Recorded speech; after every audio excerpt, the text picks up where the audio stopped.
ഈ ടോയ്ലറ്റ് തുറന്നു കൊടുക്കാൻ കഴിയാത്തത് എന്താണ് എന്നതിന് ഉത്തരവുണ്ടോ സാർ? പണി അല്ല, വർഷങ്ങളായി അത് ഈ അവസ്ഥയിലാണ്. ഇപ്പോൾ ഇവിടെ ഒരു ശുചിമുറി ഇല്ല, മൂത്രമൊഴിക്കാനുള്ള സൗകര്യം മാത്രമേ ഇവിടെ ഉള്ളൂ. ദീർഘദൂര ബസ്സുകൾ വരുന്ന സ്ഥലമാണ്. എന്തുകൊണ്ടാണ് അതിന് കഴിയാത്തത് എന്നത് മാത്രമാണ് ചോദ്യം. പ്രതികരിക്കാൻ കഴിയില്ല എന്ന് തന്നെയാണ്.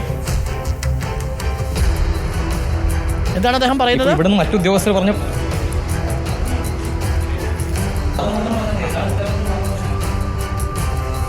ദീർഘദൂര ബസ്സുകൾ വരുന്ന സ്ഥലത്ത് യാത്രക്കാർക്ക് മലമൂത്ര വിസർജനം നടത്താൻ സൗകര്യമില്ല എന്ന് പറയുന്ന ഒരു പ്രതിസന്ധി ഉണ്ടല്ലോ സാർ. താങ്കൾക്ക് ശുചിമുറി ഉണ്ടാകും, യാത്രക്കാർക്ക് അതില്ല എന്നതാണ് പ്രതിസന്ധി. അരുൺകുമാർ ഒരു തരത്തിലും പ്രതികരിക്കാൻ അദ്ദേഹം തയ്യാറല്ല. യാത്രക്കാരുടെ അവസ്ഥയുടെ നേർചിത്രമാണ്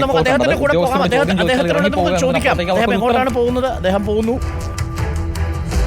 പക്ഷേ പ്രതികരണം അദ്ദേഹത്തിന് ഉത്തരം നൽകാൻ സാധ്യമല്ല എന്ന് തന്നെയാണ് അദ്ദേഹം പറയുന്നത്. ഉദ്യോഗസ്ഥർക്ക് കൃത്യമായി ഇവിടെ ശുചിമുറി സൗകര്യമില്ലാത്തത് എന്തുകൊണ്ട്, പണി കഴിഞ്ഞ ഒരു ശുചിമുറി തുറന്നു കൊടുക്കാൻ കഴിയാത്തത് എന്തുകൊണ്ട് മാത്രമാണ് ചോദ്യം. താങ്കൾ ഇങ്ങനെ പൊത്തിപ്പിടിച്ചാൽ യാത്രക്കാരോട് ആരും ഉത്തരം പറയും സാർ? താങ്കൾ ഇതിന്റെ ഒരു അധികാരിയല്ലേ? അരുൺകുമാർ, ഇതാണ് സാഹചര്യം. ഈ അതായത് ജില്ലയിലെ ഏറ്റവും പ്രധാനപ്പെട്ട KSRTC ബസ് സ്റ്റേഷനുകളിലൊന്ന്, ആയിരക്കണക്കിന് യാത്രക്കാരെത്തുന്ന ബസ് സ്റ്റേഷനുകളിലൊന്ന്, അവിടെയാണ് ഇത്രയും അധികം ആളുകൾ ഇവിടെ നിൽക്കുകയാണ്. ഇതിൽ ഒരാൾക്ക് മലമൂത്ര വിസർജനം നടത്താൻ തോന്നിയാൽ അതിനുള്ള സൗകര്യമില്ല. സ്ത്രീകൾക്ക് കൃത്യമായ ടോയ്ലറ്റ് സൗകര്യമില്ല. ഉദ്യോഗസ്ഥനോട് ചോദിക്കുമ്പോൾ ഉത്തരമില്ല. ഇത് തന്നെയാകും യാത്രക്കാരും ഓഫീസിലെത്തി ചോദ്യം ചോദിക്കുമ്പോൾ കർട്ടന് പിന്നിലേക്ക് മാറി നിൽക്കുക എന്നതല്ലാതെ കൃത്യമായ ഒരു ഉത്തരം നൽകാൻ ഉദ്യോഗസ്ഥർക്ക് സാധിക്കുന്നില്ല.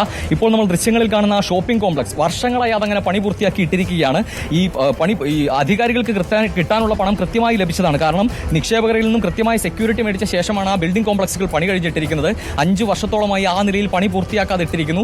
എന്തിനു പണിതു, എങ്ങനെ ഇവിടെ വരുന്ന യാത്രക്കാർക്ക് അത് ഉപകാരപ്പെടും, എന്ത് വ്യവസായങ്ങൾക്ക് അത് ഉപകാരപ്പെടും എന്നതിനെപ്പറ്റി യാതൊരു ധാരണയുമില്ലാതെ പല സ്ഥലങ്ങളിലായി ഇങ്ങനെ ഇത്തരത്തിൽ ലക്ഷങ്ങൾ മുടക്കി കെട്ടിടങ്ങൾ പണിഞ്ഞിട്ടിരിക്കുക.